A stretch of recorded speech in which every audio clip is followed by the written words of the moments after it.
Is your weapon a cauldron on a stick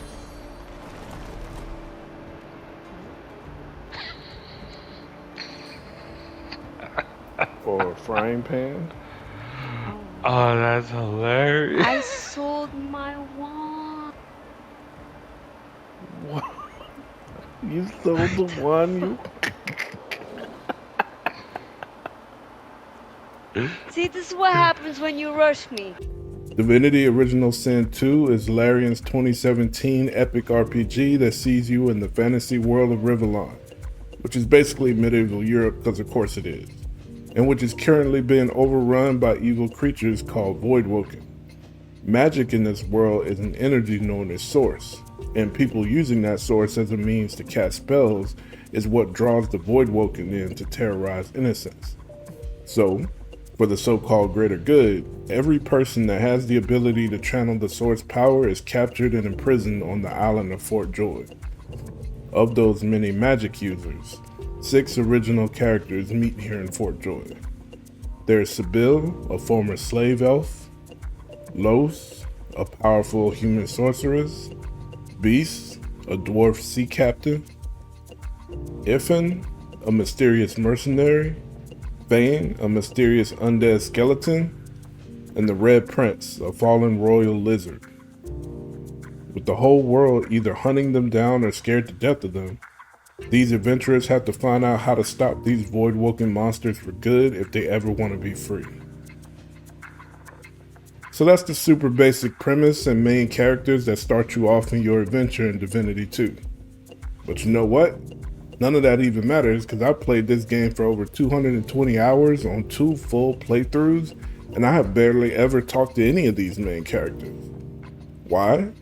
Because Larian did something with this game I have never before seen done in any RPG. It let me create my own character to adventure with, along with 3 of my friends who did the same.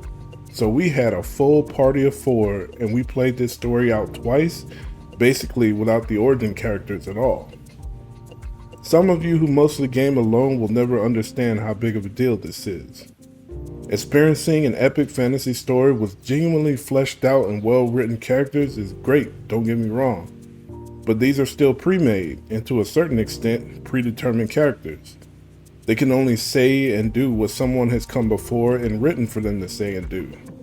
But when your adventuring party is a group of your actual friends, people you actually know and care about and who are experiencing the story fresh right alongside you, man, this is true freedom. You can all travel as a party and experience everything together, helping each other in fights and splitting all the rewards. Or you can all go your own directions, experiencing the story and exploring the world and only interacting with each other in passing. The story beats may already be written out, but what you and your party members say and do, how they react to the events that play out, is always unexpected.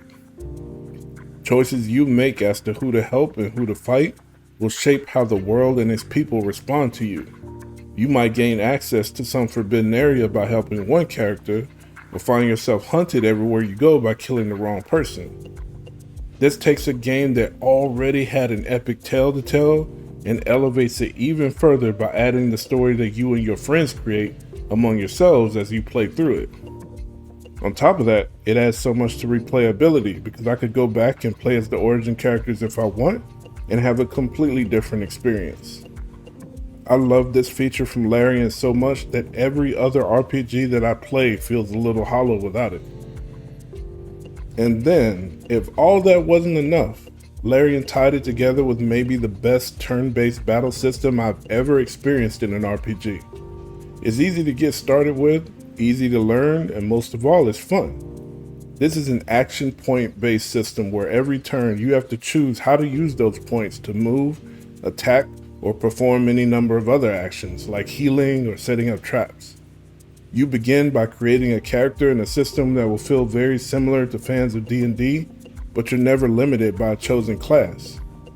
You can learn any spell and use any weapon you would like. Sure, some builds may make more sense than others due to some skills having natural synergies with some other playstyles, but overall, you're completely free to build up your character exactly how you want. There's a ton of weight to every decision that you make because powerful abilities can have powerful unintended effects, such as electrifying the water that you and your teammates are standing in or setting the entire battlefield on fire. This means that you will win fights based on how you strategize, and working together to get through overwhelmingly tough fights is what really made those battles memorable in our 4-player playthroughs. You go in with a plan, and that plan goes haywire, and everyone explodes in excitement when a huge gamble pays off, and you just can't fake that feeling of being so immersed in the gameplay. That's another in a long list of dubs scored by Larian with Divinity 2. And that's really what it's all about with this game. When releasing Divinity 2, Larian really moved the genre of RPGs a gigantic step forward, allowing true freedom to go along with everything else you expect from a juggernaut in the genre. Great graphics, an engaging story with lots of twists and turns you don't see coming, and gameplay that lets you play the way you want.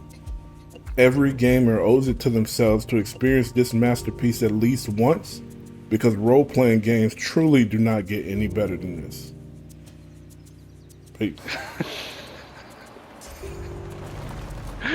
Came to fight with a frying pan. Fucking cast iron skillet.